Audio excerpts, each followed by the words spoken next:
First and foremost, I want to give all honor and glory to Yahweh, Bahasham, Yahweh Shai, Bahasham, Rakaha, Kodash. Double honors to the elders and apostles, the GMS who I learned from.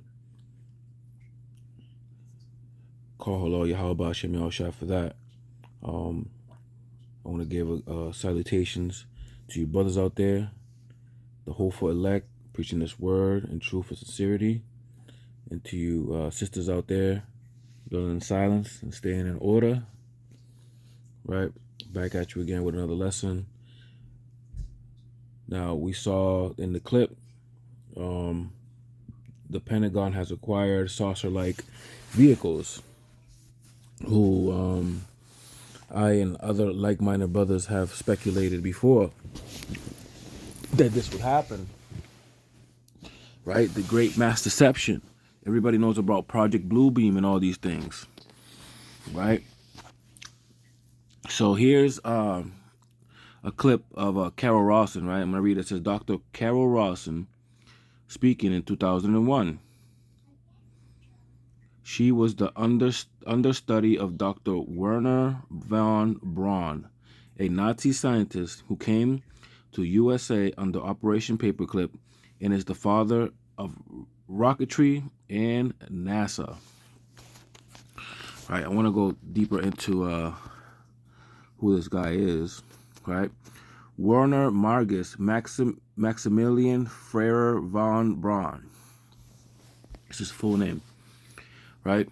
It says he was born in March the 23rd on 1912, and he died in June 16, 1977. He was a German and American aerospace engineer and space architect. He was also a member of the Nazi Party and I can't say that word, Allgemeine SS, as well as the leading figure in the development of rocket technology in Nazi Germany, and later a pioneer of rocket and space terminology in the United States. Right, and we know that NASA is just a branch of the government, really with a bunch of funding and really no knowledge at all. They just make stuff up. I made a video, if you look back, on NASA, and basically they just organization of deceptions, right? So I want to point out what her assistant said, right? This is Dr. Carol Rawson. Hear this.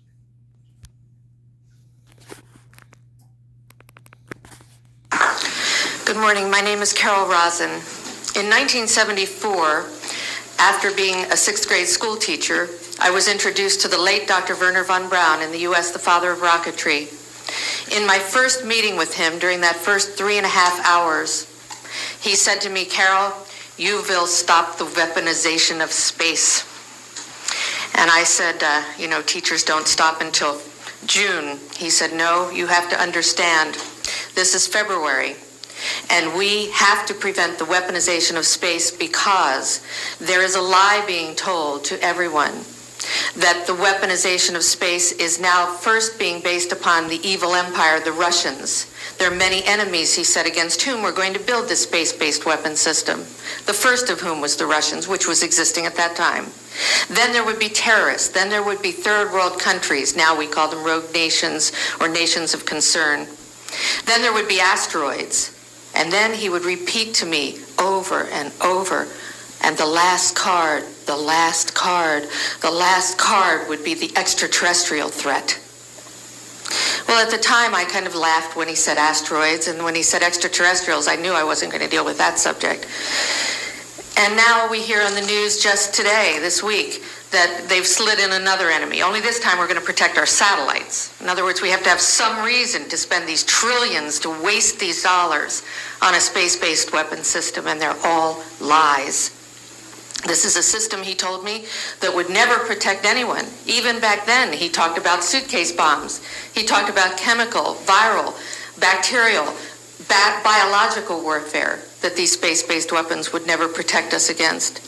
And then he told me that, in fact, if you travel around the world, which I did after he died in 1977, I met with people in over 100 countries who were friends.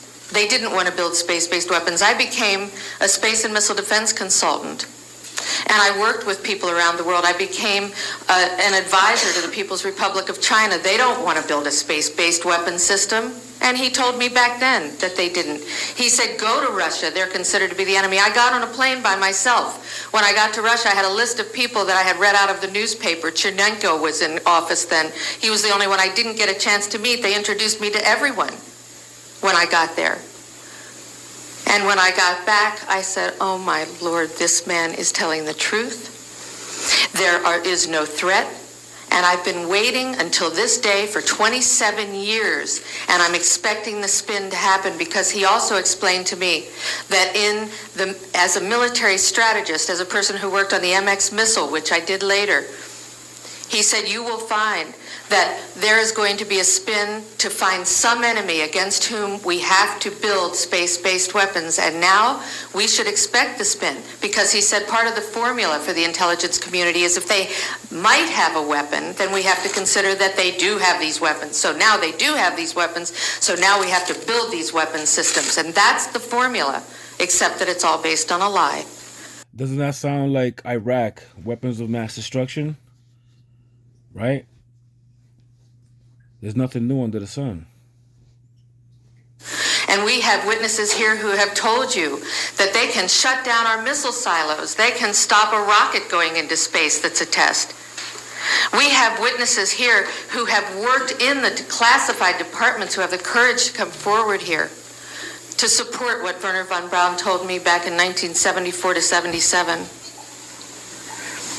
And I will testify before the Congress that when I founded the Institute for Security and Cooperation in Outer Space, which I shut down a few years ago because I didn't believe we had a chance with this huge, integrated around the world, complex weapon system, that we had any chance at all of transforming that war industry into a space industry that could provide benefits, like Dr. Greer has said, of global warming. We can end that situation of that problem. We can end the energy crisis. We can build now non-polluting technologies. Wernher von Braun used to tell me that we could have cars back then that drove around off the ground. He described this to me on beams so that we have no pollution on this planet.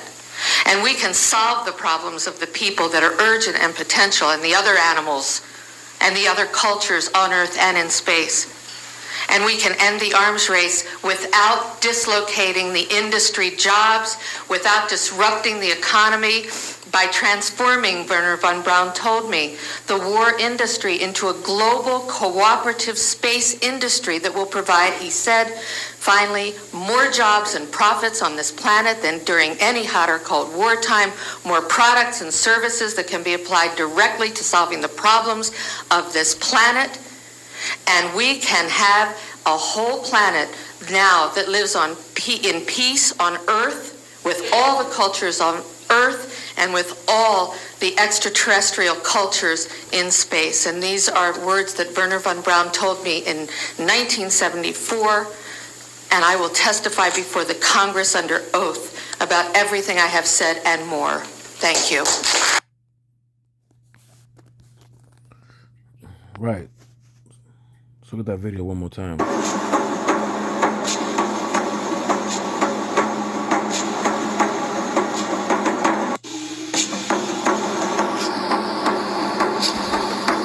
It's building up, Akim. Right? We are most definitely in towards the end of this era. Esau's domain.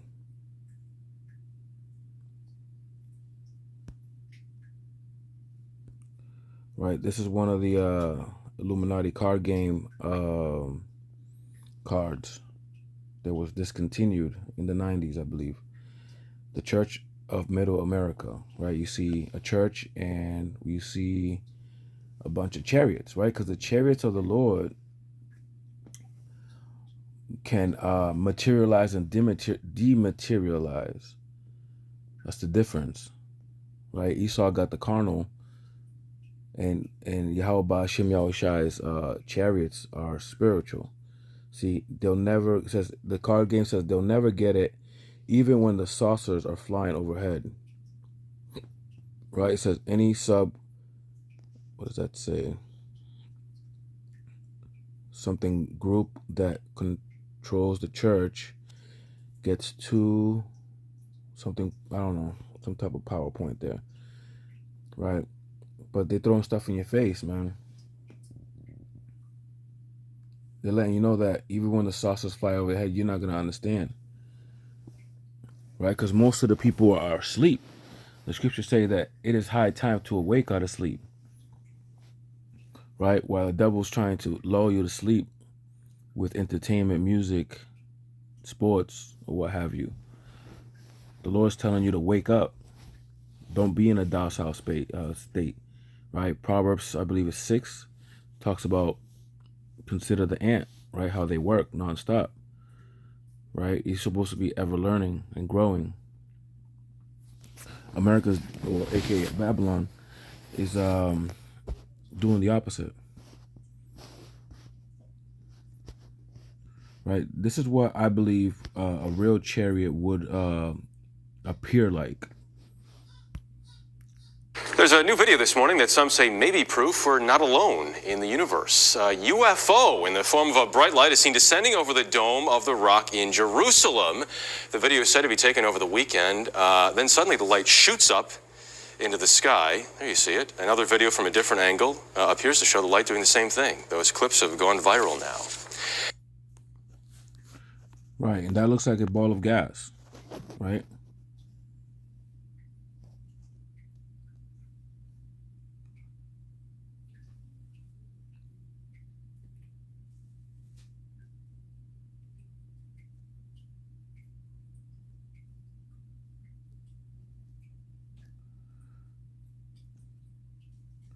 Salakia, I don't remember why I had my page pulled up here.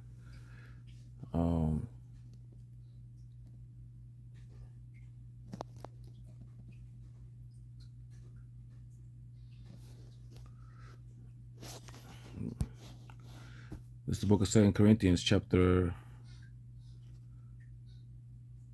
Let's see. No, Salakia, that's not what I wanted.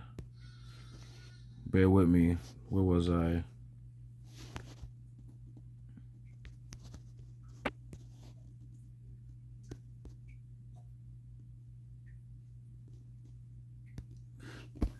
It wasn't the right page. It says 2 Corinthians 11:14, and no marvel, for Satan, right? That word Satan is Ashatan in Hebrew, which means the adversary, right? The adversary could be either literal Satan or Esau, aka the devil, aka El Blanco. It says, for Satan himself is transformed into an angel of light. Right. Esau wants to be like the Most High. Right? He wants to be like the Most High. Like it says in, matter of fact, I'll just get it real quick.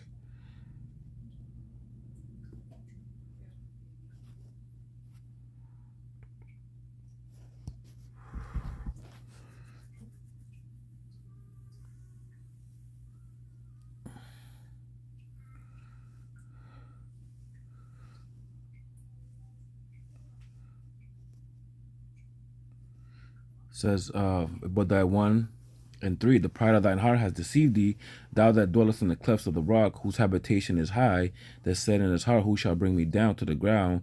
Though thou exalt thyself as the eagle, and though thou set thy nest amongst the stars, right? That's what he's doing, right? He does skyscrapers. He's always into, he always wants to put himself in an elevated state, man. That's why, who was it? Elon Musk wants to make hotels up in the sky and all these other things, right?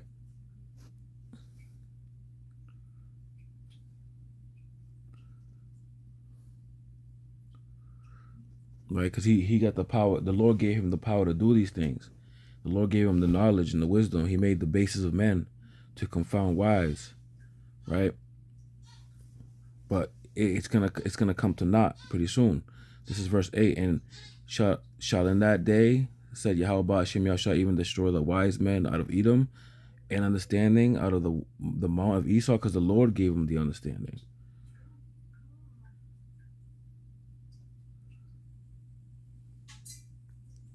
Right?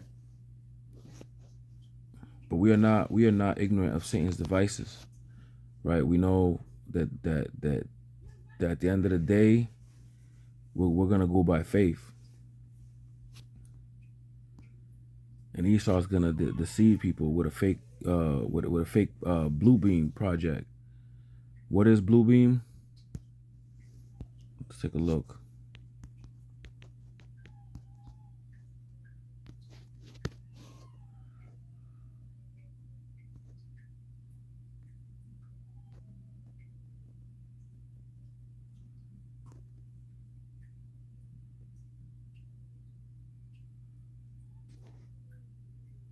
All right, look, I seen something. Somebody's saying this is false, just like Facebook does fact checking with no expert, with no real expert credentials. They try to disprove people with credentials.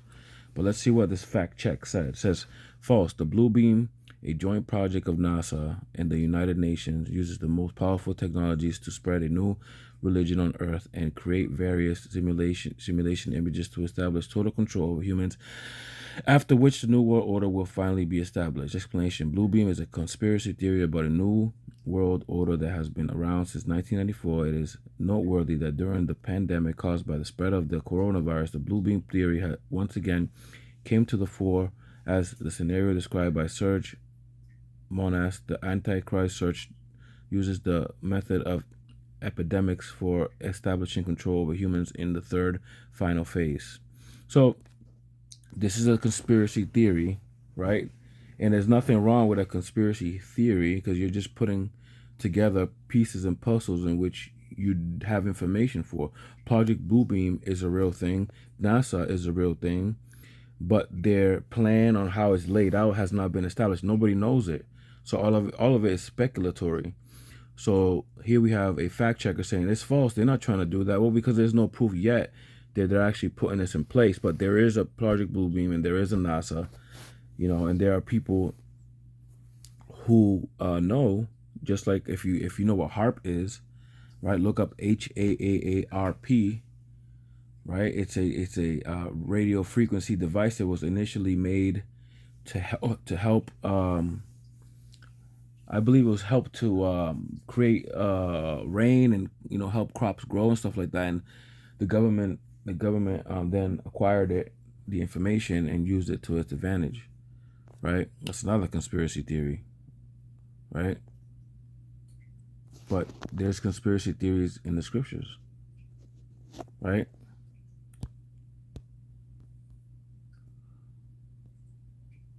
For example,